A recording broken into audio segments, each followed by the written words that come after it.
Oh, fuck no. Not you again, you're actually alive. I shouted as the Chucky doll came toward me, grinning like he just crawled out of hell. The last time I'd seen him, Doey the Domen crushed his head over at that twisted Minecraft version of the Playtime Factory. Thought that was the end of it. But no, this freak keeps coming back. You could never kill me. I always come back. Chucky cackled, eyes blazing with that psychotic energy. I glanced down at my pathetic little Raggedy Ann doll body. Not exactly ready to throw hands, but hey, I'm Ash Curry, used to host GT Live before everything went to hell. Then the prototype, some evil, demonic jester spider thing, turned me into a goddamn doll. My hosting career, over before I could even say But hey, that's just a theory. A game theory.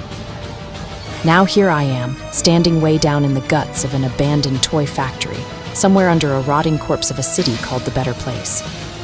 My own ragtag army was behind me. Rory, Daddy Longlegs, Doey the Domen, all of us thrown into this nightmare, fighting back against the prototype. We stood there facing the city's decayed sprawl, Chucky just staring and twirling his knife. Then things got ugly, the real reckoning. The prototype's army swarmed out behind him, and honestly, their numbers were insane. No exaggeration, it was like the world's most demented carnival from hell, and somehow the last time I was here, it had been 10 times smaller. I damn near puked seeing Poppy, my so-called friend, riding Kissy Missy's headless, mutilated body like she was some human-sized judge puppet from a blood-soaked horror show. Poppy's porcelain doll face poked out from Kissy's open neck, laughing and jerking Kissy's limbs, wires and viscera flopping everywhere.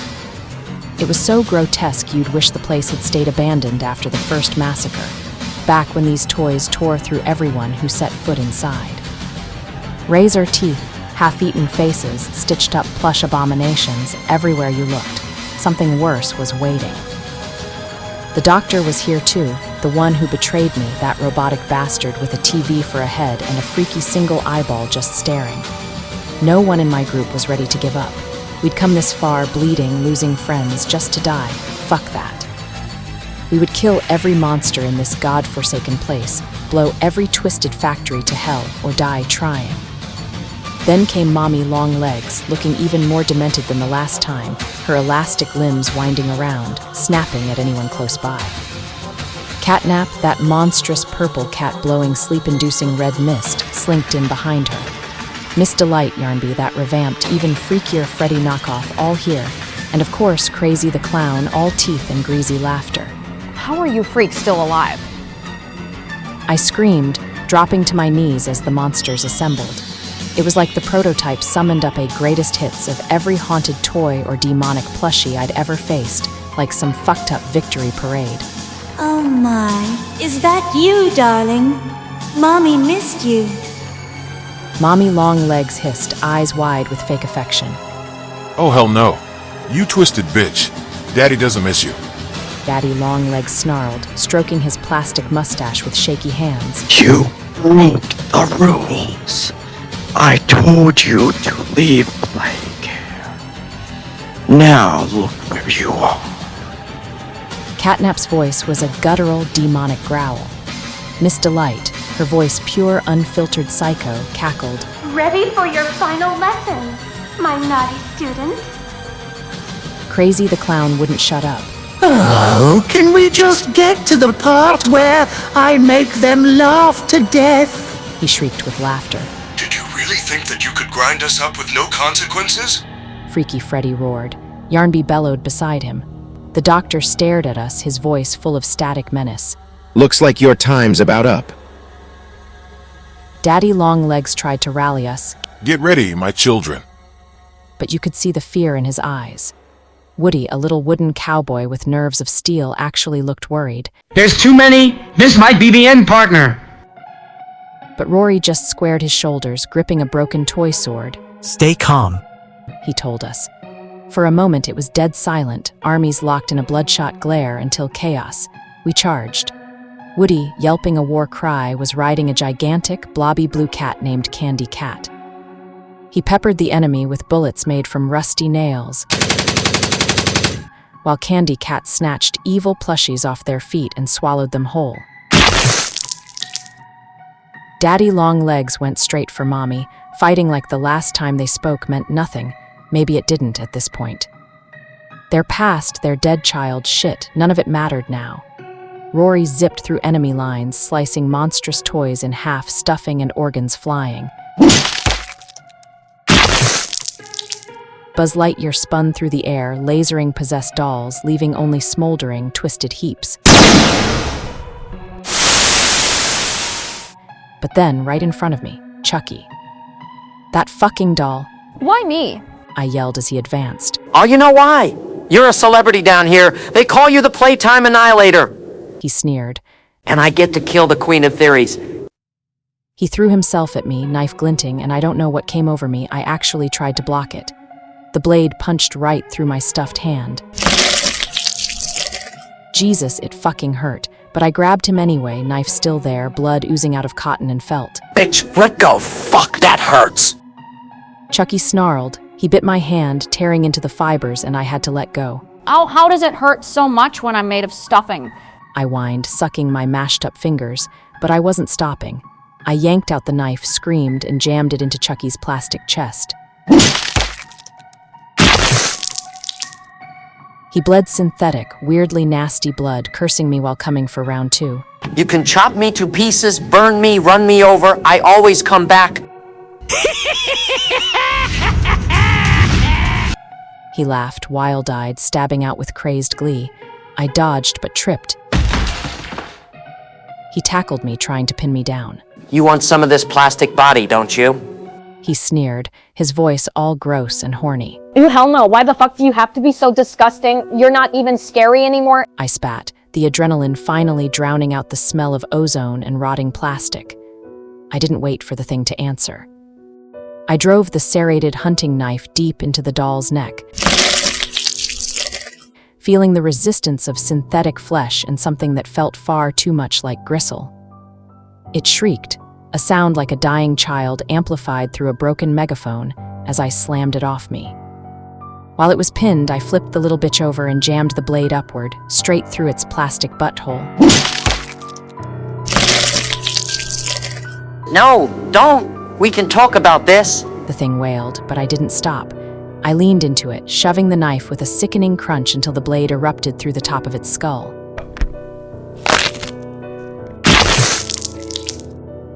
A geyser of black, viscous oil and coagulated blood sprayed across my face, smelling of old copper and formaldehyde. The doll began to make a wet, gurgling noise, its tiny lungs filling with its own filth as it spasmed in the dirt. All right, now for the prototype. I muttered, wiping the gore from my eyes as I began the long march through the rusted heart of the factory. Behind me, the air was thick with the sound of tearing sinew.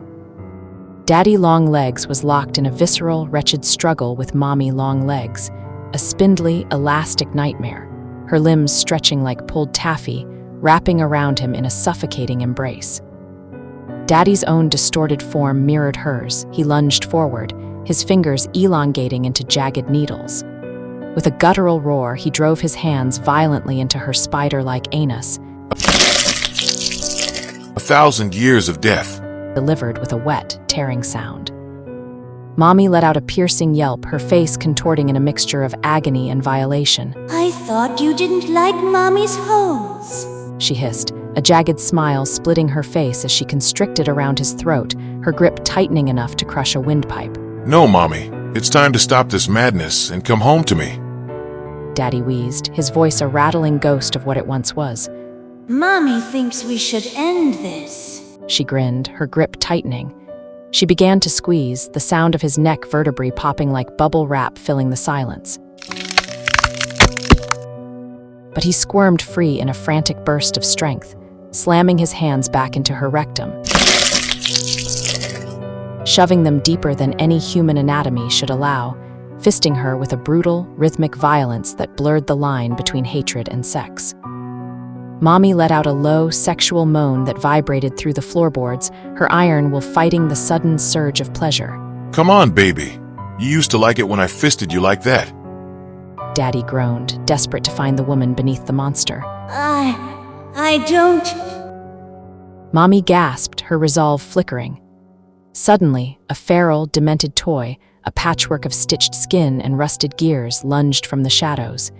Its razor-sharp claws tore through Daddy Longlegs' flank, ripping open a cavern of raw meat and pulsing organs. Mommy froze, her expression shifting from lust to primal rage. She surged upward, her body stretching to an intimidating height, and seized the creature by its spindly limbs. With a sickening pop of disjointed joints, she ripped the creature clean in half, spraying the walls with a fountain of neon-colored bile and gore. Mommy thinks we should kill the prototype and get the fuck out of here, she whispered, her voice a distorted rasp. She helped Daddy to his feet, their ruined bodies leaning on one another as they turned toward the prototype, ready to butcher whatever remained of the factory's legacy. Rory tore through possessed toys and stuffed animals,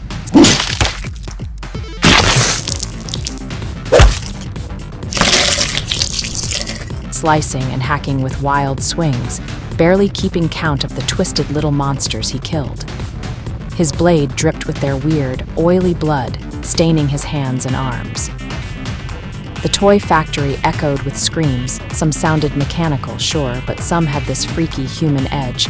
You couldn't always tell who used to be what. Then Miss Delight stepped out from the shadows. She was grinning like a lunatic, swinging her weapon with both hands. The thing was all soaked in dried blood, real blood from back when she'd been a teacher and snapped. Kid's blood, if you believe the stories. She'd named the thing Barb and treated it like a lover. Now she pointed Barb right at Rory. Miss Delight went for him, swinging with murder in her eyes. Rory didn't hesitate. He leapt up fast, landing right behind her so quick she didn't even know he'd moved. In a single blur of motion, Rory spun and sliced her head clean off. Too slow. He spat as her body hit the factory floor, blood spraying in thick pulses from her mangled neck. The body twitched, kicking up a puddle of gore. Around the corner, Woody and Candy Cat were fighting for their lives against Catnap, some grotesque, mangled feline with fangs for fingers and matted, bloody fur. The air stank of piss and rot. Catnap moved with this freakish hunger, eyes glowing in the gloom. There's no escape for lost toys. Catnap growled, lunging and clawing at them. But Woody and Candy Cat kept dodging, zipping around, 1 minute here, the next, right behind Catnap. They didn't even look scared, just desperate. Stop moving and let me fucking kill you already. Catnap hissed, claws swiping. Candy Cat's tongue snapped out like a whip, wrapping around Catnap's legs and yanking him off his feet. Yee-haw! Woody bellowed, jumping off Candy Cat's back and driving a long knife right into Catnap's eye sockets. Blood and goo exploded across Woody's hands. Catnap howled, teeth gnashing. I'll kill you. I'll fucking kill you all. Catnap opened his jaws, lungs swelling to spray thick, red gas that burned anything it touched. Woody didn't give him the chance. He jammed something big and jagged right into Catnap's mouth. The gas bubbled, foamed, then boom. Catnap's head blew apart like a watermelon, showering them all in blood, chunks of brain and shattered teeth. High above the blood-soaked chaos, Buzz Lightyear clung to the back of Catbee, soaring over the carnage. Down below, he saw Freaky Freddy and Crazy the Clown ripping through their ranks. Toy limbs and plastic heads littered the floor, blood pooling everywhere. Buzz let go, diving off Catbee and landing hard in the thick of battle. No hesitation, he sprinted across the floor, lasers blazing, burning demonic toys to molten puddles. You want to laugh, too? Crazy the Clown cackled, twisted grins splitting his ruined face. Buzz charged, swung his fist, and smashed Crazy's face in, plastic caving, face splitting, red. Now that's hilarious! Buzz wheezed, still doubled over from laughing at Crazy the Clown's mashed-in face. But while Buzz was busy cracking up, Crazy and Freaky traded a look and lunged right at him. Buzz sidestepped with a smirk, but Freaky Freddy caught him off guard. Freddy's claws drove deep, tearing open Buzz's chest and shredding up his arms until blood sprayed everywhere. It looked like a butcher shop massacre. You should have been scared of us. Instead, you fed your nightmares. Freaky sneered. His face twisted and warped. God, I swear his mouth stretched wider than anything human, ready to take Buzz's head clean off with those jagged monster teeth. But Buzz never missed a beat. He scrambled, grabbed a rock big enough to bash skulls with, and jammed it into Freaky's mouth, cracking teeth as the bastard tried to bite down. The sound alone made me gag. Buzz didn't stop. He blasted those freaks with a laser, sizzling them into ashes. One win for us, but this factory from hell wasn't done. Across the room, Doey the Domen slithered toward Dr. Sawyer, but before he could get close, Yarnaby leapt out, putting himself between Sawyer and Doey.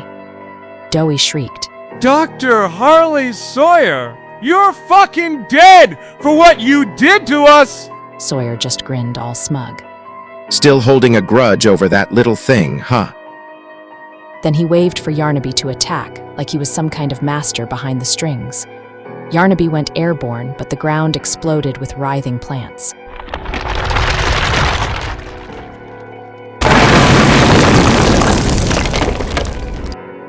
One thick vine shot straight up and impaled Yarnaby, hoisting him like a puppet with his insides spilling out. Daisy had returned, a walking corpse covered in thorns and gore. Take him out, Daisy rasped, her voice more weed than woman. Doey spat a blast of clay in the doctor's direction. The doctor slashed at the muck, but it made no difference. Doey's clay just kept coming. Then Sawyer dodged, yanked out what looked like a freeze gun, and blasted Doey. Clay turned to frost in seconds. Doey froze into a grotesque, half-melted statue. Only way to kill a Play-Doh freak.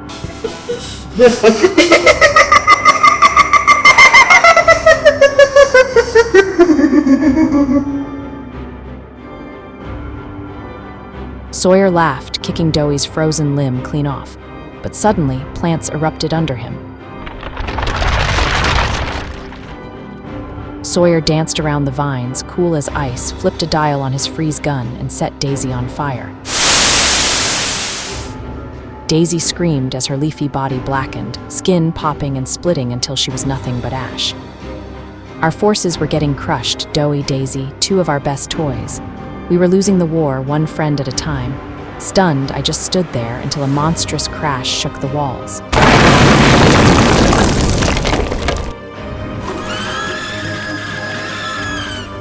A high-pitched scream made my blood run cold.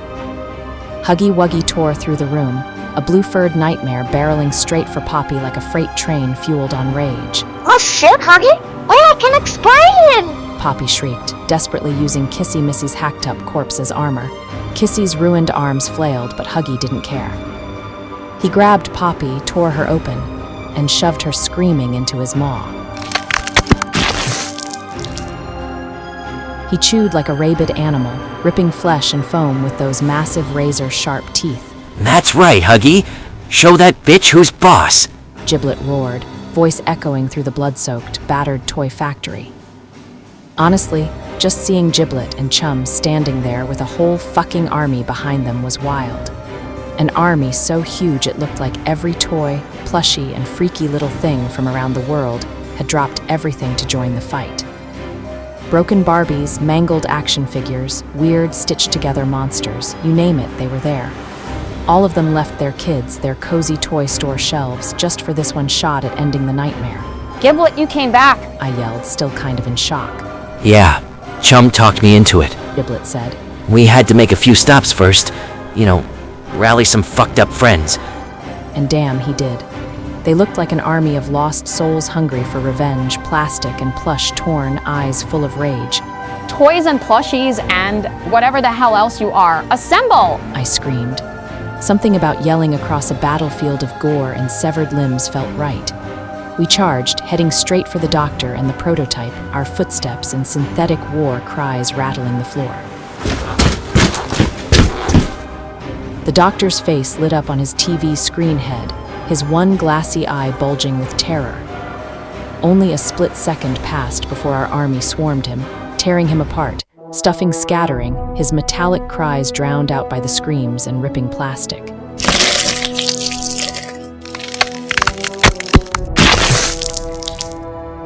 Over on the other side, the prototype's army looked at us and saw their fate, so they ran, tripping over their own mangled limbs just to get the hell away.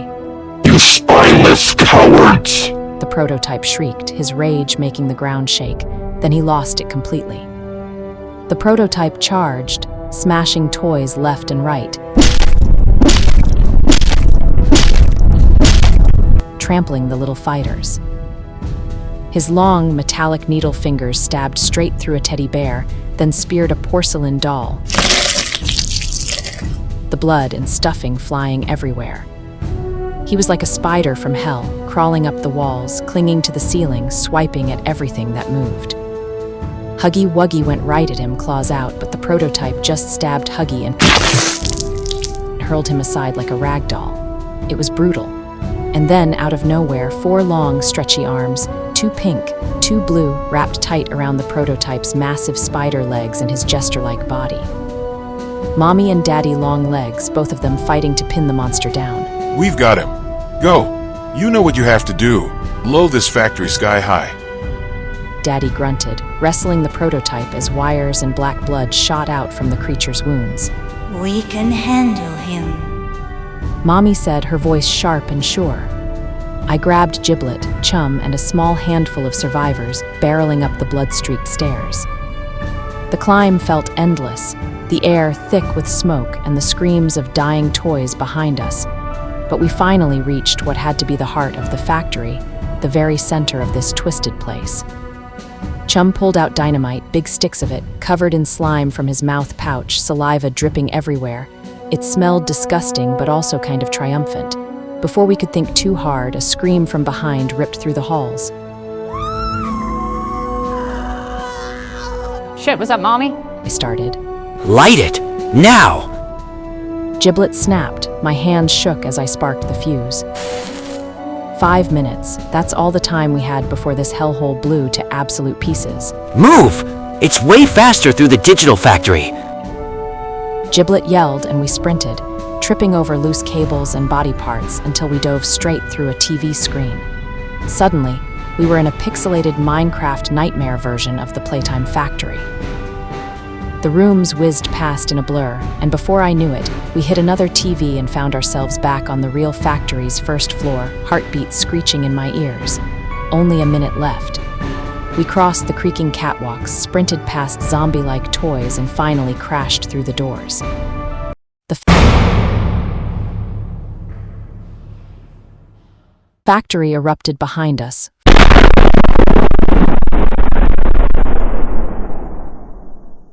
Fire and mangled toys shooting into the sky. The explosion threw us forward, singeing our hair, slamming us into the dirt outside. But we survived. Barely. I felt this twisted mix of exhaustion and satisfaction watching that cursed place burn, a lifetime of pain and horror going up in smoke. Night fell, and for once, it was quiet. Everybody started cheering, hugging, laughing, until something crawled out of the flames, its charred face barely recognizable. No, it can't be. Giblet wheezed as the prototype dragged itself from the ashes, a slashed-up black skeleton of metal and circuits.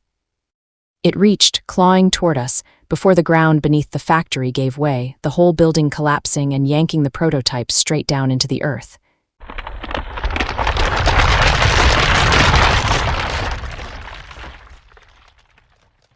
It was like watching the devil himself get swallowed back into hell. I almost pissed myself. I admitted, voice barely above a whisper. After that, well, we all stuck together. Me, Giblet, Chum, Rory, Woody, Buzz, Candy Cat, Catbee, a fucked-up little family of haunted survivors. We watched the news. Every cursed toy factory on the map had burned down in one night. The talking heads with their perfect hair said it was a freak accident, but we knew better. Our blood, our scars, our nightmares told us the truth. And that's my story. Brandon's on his own for the rest of his battles. I doubt this raggedy and doll body is good for much, since I can't fuck, drink, or do anything a normal person can anymore. But, I'm okay. After what we survived, being an immortal doll isn't the worst fate. Just remember this, tell my story. Keep the warning alive. There are haunted places out there that'll chew you up, spit you out, tear off your head, and fuck your soul. Old theme parks, abandoned fast food joints, toy factories that won't stay dead, evil doesn't care where it lives. And it's always somewhere in the shadows, just waiting for the next unlucky bastard to walk in the door.